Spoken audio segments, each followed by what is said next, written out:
Jauh dari agama. Jauh dari agama. Yang Bapak bilang Arab Saudi sekarang udah baik ya. Arab Saudi bahkan sepakat kita mengatakan sekarang Arab Saudi ada di titik ternadirnya, di titik terlemahnya dalam berislam. Betul tidak Bapak?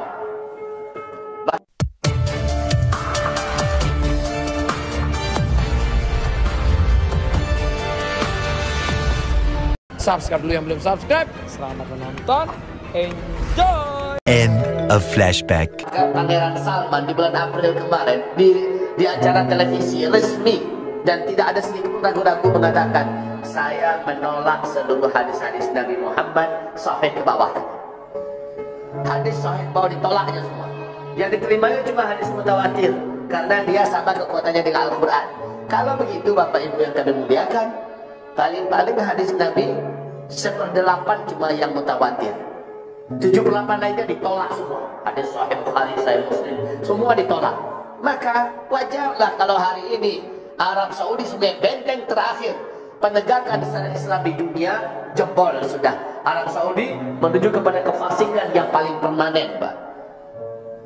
Kalau baca lihatlah bagaimana perangai muda-mudi sekarang di Arab Saudi, bahkan orang tua baju-bajubahnya pakai sama pakai igal, tetapi baju joget. Madu adu botol yang sudah isinya minuman keras, ya. Mereka mengundang penari-penari India, penyanyi-penyanyi hot dari seluruh dunia. Mereka mengadakan acara-acara yang tidak patut, tidak pantas. Bahkan di Indonesia pun masih kita katakan itu tak patut, tak pantas, tapi dibuat di sana. Jadi pada fase keempat, kefasikan dan maksiat memang menyebar merajalela.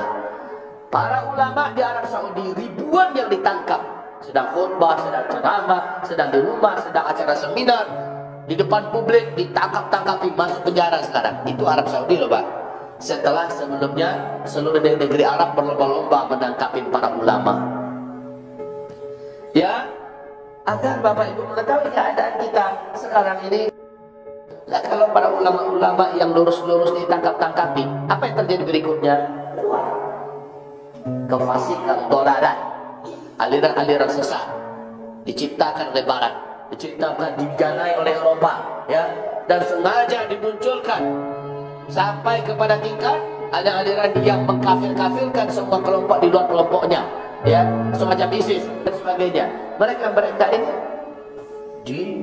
ditopang sehingga pada akhirnya umat ini pecah-pecah lalu sesat. Banyak umat ini yang menyimpang dari jalan yang lurus. Kalau pemerintahan Islam yang berdiri di dunia, tugas pemerintah yang terkuat adalah menutup pintu-pintu maksiat dan menjaga rakyatnya, umat Nabi Muhammad jangan sampai sesat dari jalan yang lurus. Ini kewajiban pemerintah. Tetapi fase keempat ini bukan pemerintahan Islam yang memimpin dunia, bukan. Saat ini pemerintahan yang ada di muka bumi, kata Rasulullah, mulakan Jabariyah. Sampai di sini tatangkok dan pelajaran apa Pak? Lain tatangkok. Iko jangan katakan karih udah pelajaran dunia mah, bukan masalah karih. Ini pelajaran akhir zaman. Kalau pelajaran akhir zaman memang suntikannya agak sedikit ekstrim, supaya kita juga tidak tanggung-tanggung hati kita menghadapi akhir zaman ini. Kalau Bapak Ibu sepakat, Ibu setuju, maka otomatis Bapak Ibu juga akan mengeluarkan semua potensi untuk mempersiapkan diri menyelamatkan anfusakum. Wah, jaga dirimu, jaga keluargamu dari api neraka Allah Subhanahu wa Ta'ala. Tidak main-main, Pak. Pak, setelah kesesatan menyebar di mana-mana, maksiat juga beredar. Bapak Ibu sudah tahulah bagaimana moral anak-anak kita sekarang, Pak ya. Jangankan tingkat kuliah, SD saja sekarang sudah berhasil dan bisa memperkuat anak SD yang lain. Nggak tanggung-tanggung di depan kawan-kawannya rame-rame karena ada tonton yang mereka tonton. Mereka dengan leluasa bergaul dengan handphone. Sesuatu yang paling kami khawatirkan, kita khawatirkan, para pendidik generasi paling khawatir dengan handphone di tangan anak-anak. Dan hari ini karena daring ke daring, ya, apa yang mereka sebarkan dengan COVID dan sebagainya, akhirnya mereka dapat mengambil momen yang tepat untuk menghancurkan generasi. Kefasikan, kemaksiatan betul-betul sudah menjadi pakaian kehidupan. Maka bertahan pada akhir zaman ini luar biasa berat. Hadis Nabi tentang betapa beratnya umatku yang berislam pada masa itu, kata Nabi. Berat, saking beratnya orang yang sabar di antara mereka, orang yang istiqomah di antara mereka berhak mendapatkan 50 kali lipat pahalanya para sahabat masa ini, kata Rasulullah waktu itu. Allahu Akbar. Itu tanda apa, Pak? Tanda beratnya ujian yang akan dihadapi oleh umat Nabi di akhir zaman ini. Para sahabat masih ada Nabi Muhammad. Ada apa-apa sedikit, ada Nabi yang menyelesaikan. Ada apa-apa sedikit, ada Nabi yang menguatkan hati mereka. Ada apa-apa sedikit, ada Nabi yang mengarahkan mereka kembali pada jalan yang lurus. Nah, kalau sekarang apa? Apa yang terjadi? Siapa yang mengiring umat? Siapa yang mengarahkan umat? Umat yang tanggung-tanggung ngaji, umat yang tanggung-tanggung menuntut ilmu, maka mereka sangat mudah dibawa sesat. Betul ya Pak ya? Bu? Bapak, Ibu yang kami muliakan. Jadi, kesyirikan seperti yang Allah firmankan dalam Al-Quran surat An-Nur ayat 55, di akhir zaman kesyirikan seperti atmosfer di mana-mana terhirup oleh umat Nabi Muhammad. Di mana-mana, bahwa dosa terbesar nomor 1 dari seluruh dosa besar yang ada, bahkan bisa menyebabkan orang lepas dari Islamnya, adalah syirik. Syirik akbar, syirik besar. Dan kesyirikan di akhir zaman ini sesuai dengan firman Allah dalam surat An-Nur ayat 55, kesyirikan ini merata menyebar di mana-mana. Bahkan orang-orang musyrik mendapat panggung di televisi, ya, menjadi tontonan yang menarik, tontonan dijadikan tuntunan, dan tontonan itu adalah kesyirikan. Para dukun-dukun bermunculan, paranormal, peramal-peramal bermunculan di mana-mana. Ya, ajaran-ajaran, amalan-amalan yang mengandung kesyirikan betul-betul mendapatkan tempat. Maka bayangkan ancaman yang dihadapi oleh umat Nabi di akhir zaman.